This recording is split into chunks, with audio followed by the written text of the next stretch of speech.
lives in a monochrome world, broken from the sight through her lonely eyes. It reflects the ocean and stars, but her cry echoes around the simple loss of love in her heart, making this whole fairy tale alive.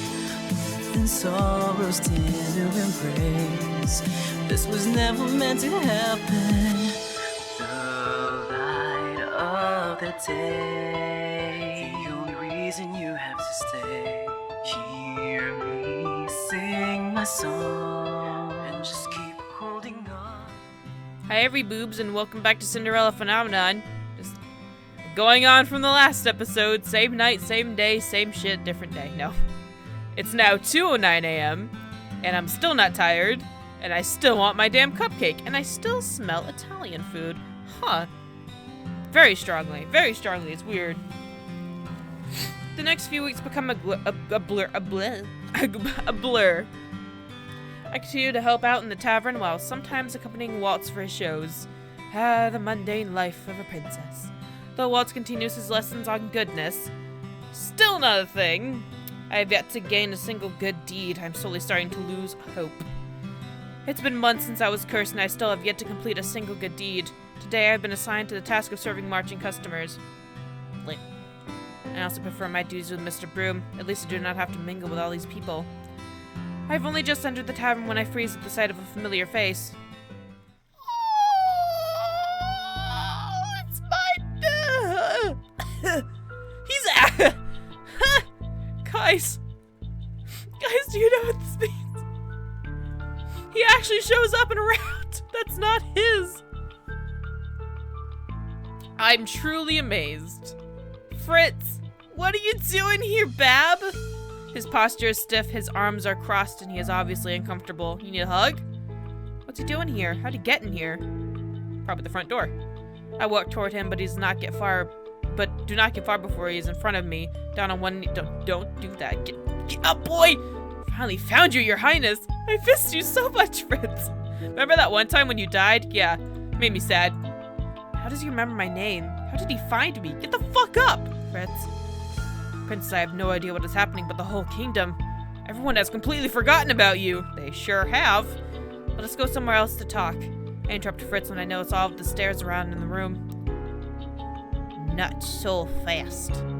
Seemingly from somewhere, Jurian and Garland are in front of me, separating me from Fritz. My babe! I don't know why, but when I first...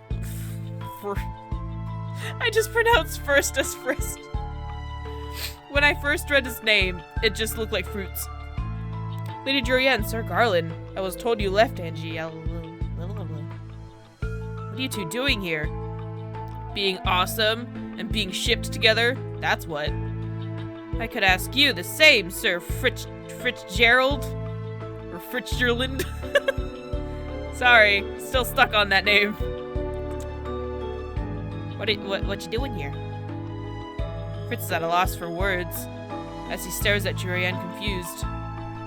Answer the question, Sir Fitzgerald the Third. Is there actually somebody Fitzgerald the Third? What a weird name. What are you doing here? I'm quickly reaching at the end of my patience. Just let me talk to him. Neither Jurian nor Garland back down. If anything, they only look at me more ready to draw the— Hey, calm down. Don't trust him. Why? Wait! Are you... Either Fritz is cursed, or...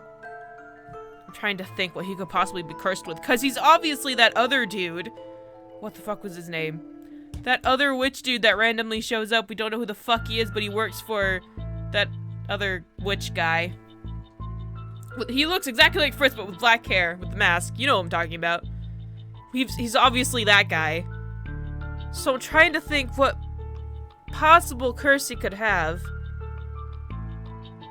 I want to figure this out. What curse? What fairy tale? We've already been over the Little Mermaid, Peter Pan, Beauty and the Beast. I have 2 left. No, 1 left. Fuck, I can't even think. I don't know. As I look at the three of them, I remember the story of Julian and Garland dismissal from the Order of fuck it. Sir Alcaster was the one that dismissed them, so perhaps they hold some type of grudge. Is it because Fritz and Sir Alcaster's son? Look at that little swirl. It's like a little swirl. I would not know why I do not trust Sir Alcaster, but Fritz is a completely different person. He's my knight. He would never harm me. Unless he's got a split personality. Ugh. We have our reasons for doing this, princess. Back the fuck up. I haven't seen this boy in forever. You hear me? My white-haired babu I have not seen in forever.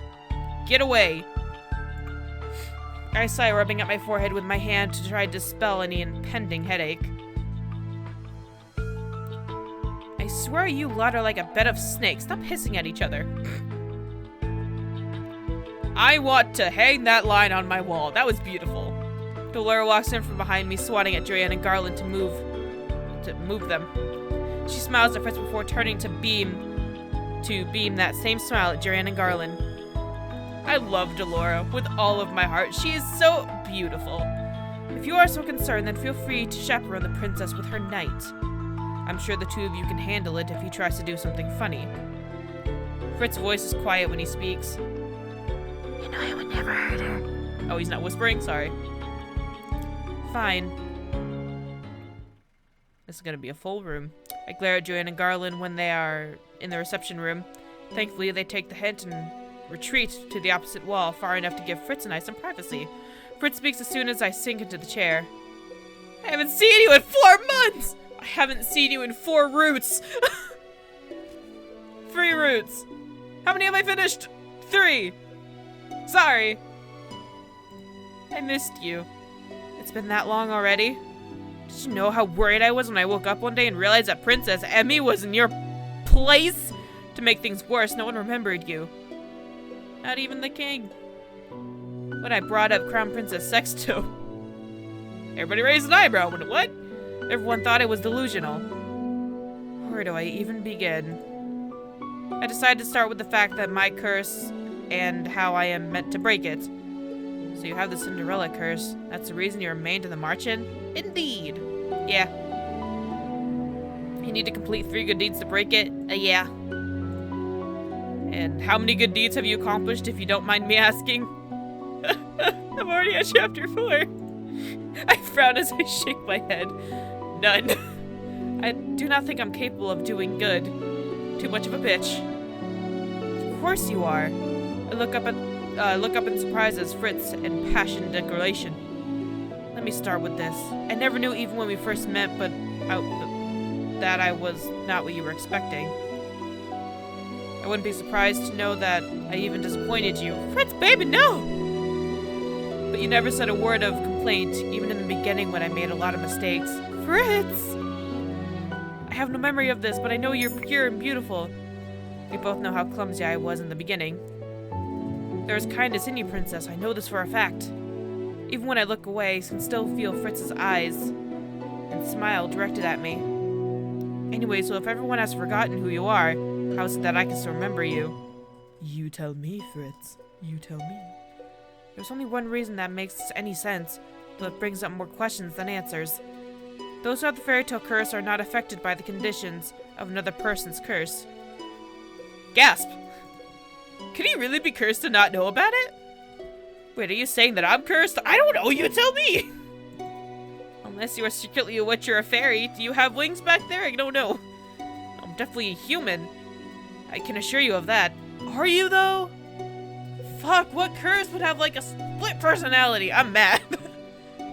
I want to know his curse before I jump into his root. What about Lady Julian and Sir Garland? Wait, well, what about them? Julian speaks up from the corner of her room. Though the knights have been feigning disinterest, there is no doubt that they are listening in on our conversation. We aren't cursed, so unfortunately we don't remember Princess Sexto being, well, crowned princess. We only found out when she came here. Okay. Fritz's distress is apparent as he looks grimly down at the floor. Fritz, what are you? You're a confusion. You're confusing me. You're confusing me. He hasn't admitted to having the curse, which means that he either does not know he has it or refuses to tell me. What if Sir Alacaster had that, was it Mike? I can't remember his name, but had that one witch curse Fritz, and Fritz not know about it. Game theory. Can't believe this. How could I have the fairy tale curse and not know about it? Your father. Have there been no differences in your life lately? Well, you disappearing's one. I suppose I've been more forgetful lately. Does that split personality pitch? Because when the other personality takes over, you have blackouts. The blackouts are the other personality taking over, man. Oh my god. You've always been forgetful. I know. Fritz's posture stiffens as Jurian walks towards us from the other end of the room. Her arms are crossed and her gaze, directed at Fritz, is filled with suspicion. How are you able to find this place? Fritz looks back at me as if asking permission, and I nod. I've been dispatching scouts. Do you have that kind of power? You're a personal guard. Threw out Angielle to look for the princess ever since she disappeared. A girl matching her description was seen in this area entering this house. When my scouts entered this place, they found it empty and abandoned. I figured that it was a good place as any to start looking for traces of her. Empty and abandoned? So really only cursed people can come in here? Holy shit, really? Though I was expecting an empty house, not a tavern full of people. Only those with a curse or certain permitted people such as Jurian and myself can enter this place and see it for what it is. Holy shit, I actually didn't know that. So I really am cursed then. But with what is the question? Fritz is silent for a few moments as he considers what was just said to him. That does explain things, though not as much as I'd like. Fritz stands. I still have many questions to ask when I'm expected back at the palace. I need to know more! Fritz turns to look at Jurian and Garland. But. I don't know why the two of you are here, but I'm glad that you are. I know I can trust you to keep the princess safe. I am so confused. Please take care of her. You don't have to tell us twice. Fritz smiles in reply before turning once more to bow to me. I love you. Until we see each other again, princess. Oh, bye, but no, don't go. Oh, Jesus Christ. I am, like, 90% sure that his father had him cursed for his own personal reasons. That's what I'm sticking with. I'm gonna stick with that theory, and I'm not letting it go until the truth is actually revealed in the next route. A week goes by after Fritz leaves the tavern, and my luck does not change. I'm still unable to complete a single good deed. Girl, you are hopeless. I want to ask Parfait if she knows anything about Fritz and his curse, but she has been absent from the tavern for more than a week. Yeah, I haven't seen her. When I asked Laura why Parfait was missing, all the witch said was that Parfait was busy dealing with the rapid spread of the fairy tale curse. Why are we here?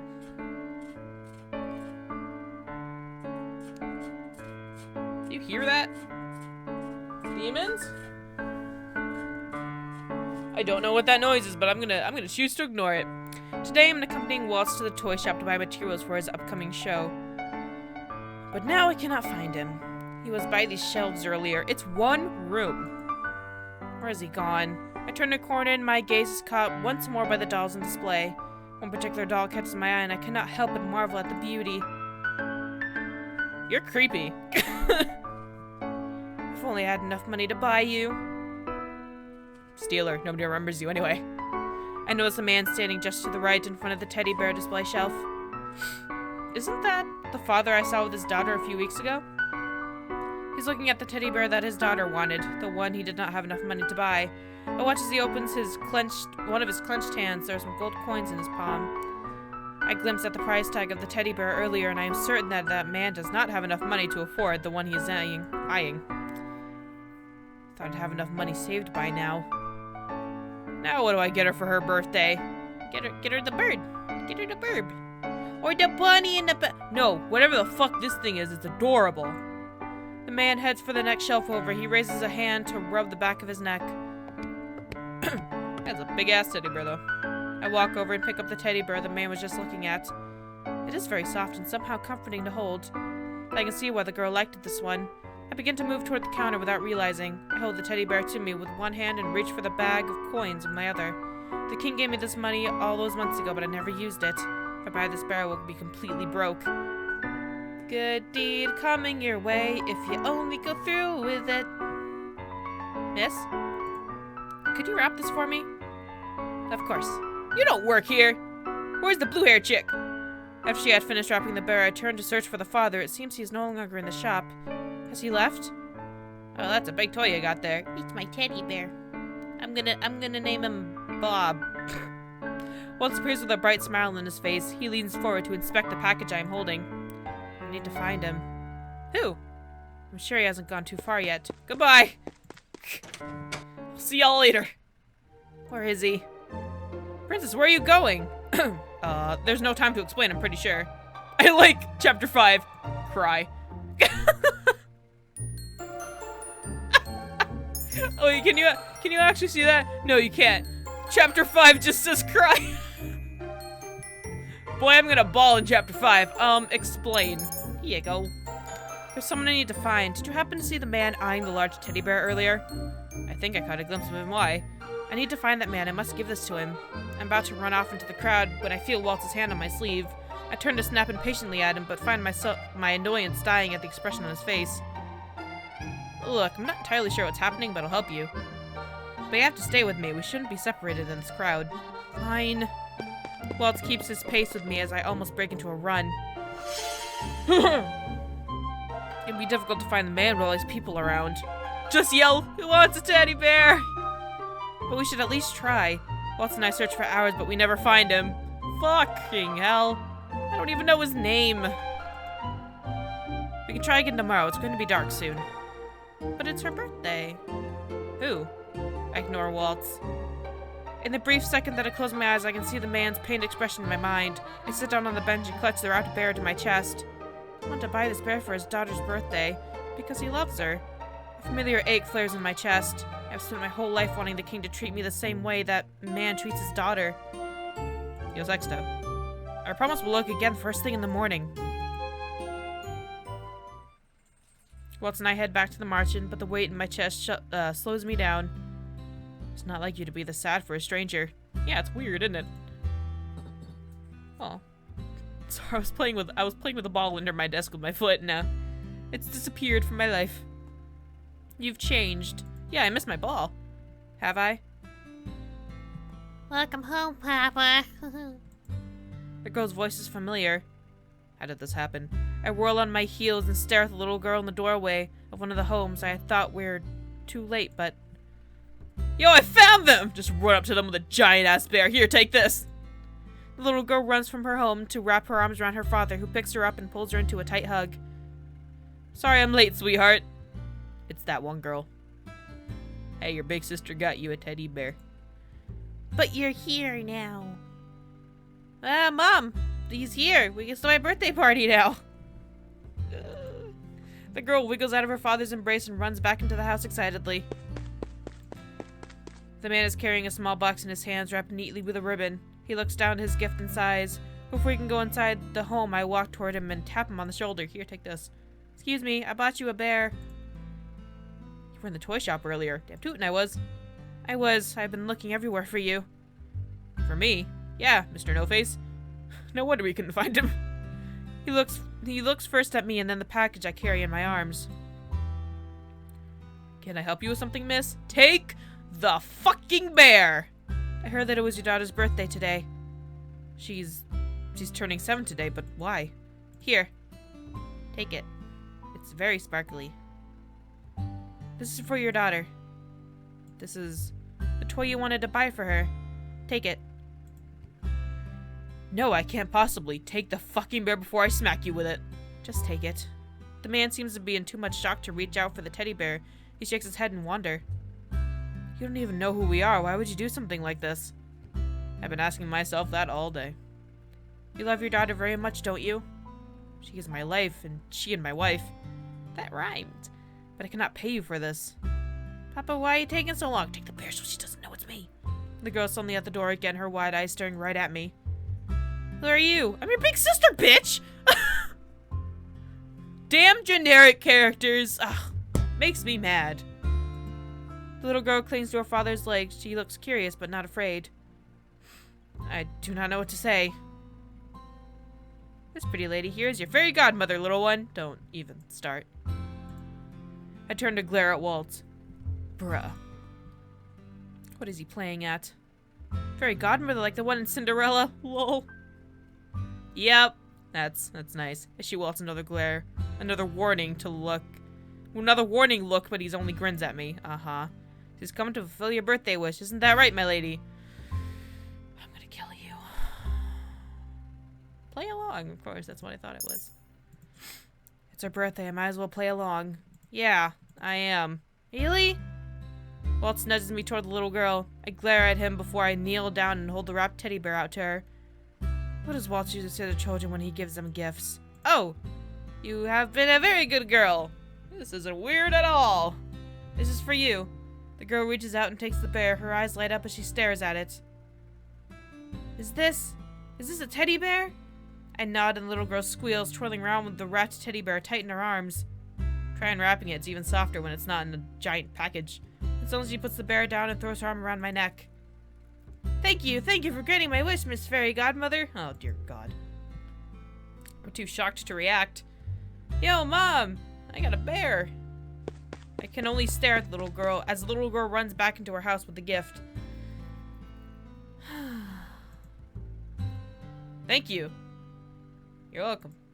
I glanced at the man who, much to my surprise, has tears running down his cheeks.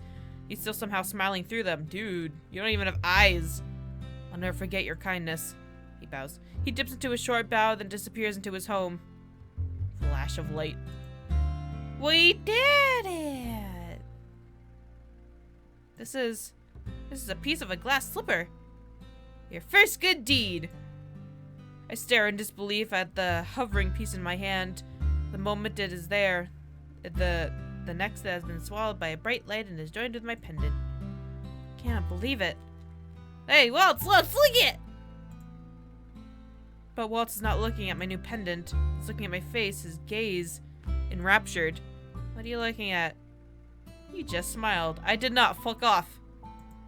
I did. It's as beautiful as I remember. Oh, fuck. I feel slightly embarrassed and now have no words as I quickly turn my head away. Glad you decided to play along with my story. You made her birthday extra special by making her believe that you were her own fairy godmother. And we'll never see that child again. That no matter how tough things are, every child has someone watching over them so long as they are good. My eyes are still on the slipper when I hear an unfamiliar voice behind us. Cinderella's glass slipper, huh? We both turn around and stare at the man standing a few feet from us. He's cloaked in darkness, but I can still make out his grin. It's him! It's anti-Fritz. Oh my god. Sorry, I freaked out. Hello, princess. Mother trucker. Oh, I want to keep reading, but it's already 2:30. We'll save it for next episode. I should not be this enthralled, but yet I am. And I don't know why. It's cause Fritz showed up and I'm trying to figure out everything that's going on. I'm just excited. And we're actually being confronted to him in chapter, what, 5? Holy shit, we're not even at the palace, dude. Alright, I'm good.